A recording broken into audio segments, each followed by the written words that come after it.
नमस्कार दोस्तों। आखिर ऐसा क्या हो गया जो परेशान है दिवंगत सिद्धू मूसेवाला के पिता बलकौर सिंह? आखिर क्यों सिद्धू मूसेवाला के भाई को जन्म देकर मुश्किल में फंस गए हैं उनके माता पिता? सरकार उनसे क्यों और किस दस्तावेज की मांग कर रही है? क्या सिद्धू मूसेवाला के छोटे भाई को जन्म देने का तरीका गैर कानूनी था? सिद्धू मूसेवाला के माता पिता ने की है उसके छोटे भाई को जन्म देने के लिए स्वास्थ्य मंत्रालय के नियमों की अनदेखी? अगर वास्तव में ऐसा हुआ है तो आगे क्या होगा? आइए इस मामले को पूरी तरह से समझते हैं। दोस्तों, 29 मई 2022 को गांव जवाहर के में गैंगस्टरों ने सिद्धू मूसेवाला की गोलियां मारकर हत्या कर दी थी। मूसेवाला अपने माता पिता की इकलौती संतान थे और उनके कत्ल के बाद बुजुर्ग परिजनों का कोई सहारा नहीं था। इसी के चलते मूसेवाला की माता चरण कौर ने 58 साल की उम्र में नवीनतम तकनीक IVF के माध्यम से बेटे को जन्म दिया है। दोस्तों, दिवंगत पंजाबी गायक सिद्धू मूसेवाला की मां ने रविवार 17 मार्च को एक बेटे को जन्म दिया था।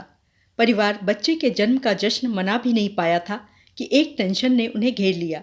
दरअसल मूसेवाला की मां चरण कौर ने 58 साल की उम्र में इन विट्रो फर्टिलाइजेशन यानी कि IVF तकनीक का सहारा लेकर बच्चे को जन्म दिया था।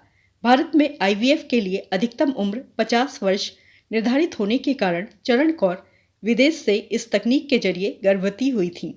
अब इस मामले में परिजनों को लीगल नोटिस भेजने की बात सामने आई है।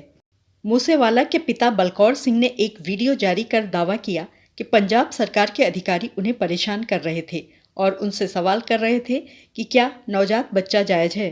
इस वीडियो में बलकौर सिंह कह रहे हैं कि वाहे गुरु के आशीर्वाद से हमें हमारा शुभदीप वापस मिला, लेकिन सरकार परेशान कर रही है और वे बच्चे से संबंधित दस्तावेज पेश करने के लिए कह रहे हैं।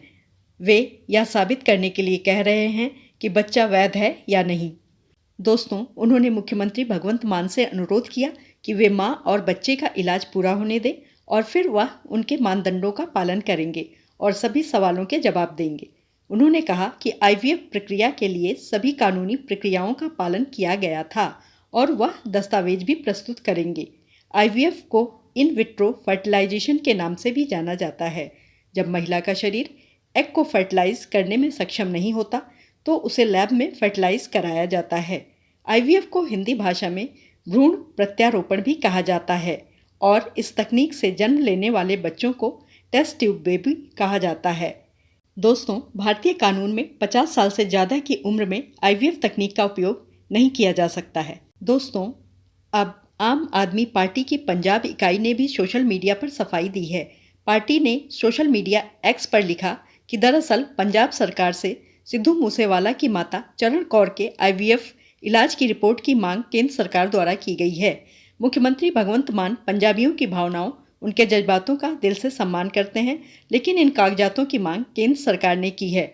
सभी पंजाबियों और सिद्धू मूसेवाला के परिवार के शुभचिंतकों से अपील है कि वह अफवाहों से सावधान रहें। पार्टी ने पोस्ट के साथ केंद्र की ओर से जारी पत्र भी साझा किया है। दोस्तों, सिद्धू मूसेवाला की मां चरण कौर ने 58 वर्ष की उम्र में IVF तकनीक से बच्चे को जन्म दिया है। केंद्रीय स्वास्थ्य मंत्रालय ने पत्र लिखकर पंजाब सरकार से रिपोर्ट जल्द सौंपने को कहा है। चरण कौर की उम्र को लेकर सवाल भी पूछा गया है। इसमें कहा गया है कि सहायक प्रजनन प्रौद्योगिकी विनियमन अधिनियम 2021 की धारा 21 GI के तहत इस तकनीक का इस्तेमाल करने के लिए महिला की निर्धारित उम्र 21 से 50 वर्ष के बीच है। इस मामले की जांच करने और ART विनियमन अधिनियम 2021 के अनुसार इस मामले में की गई कार्रवाई की रिपोर्ट भेजी जाए।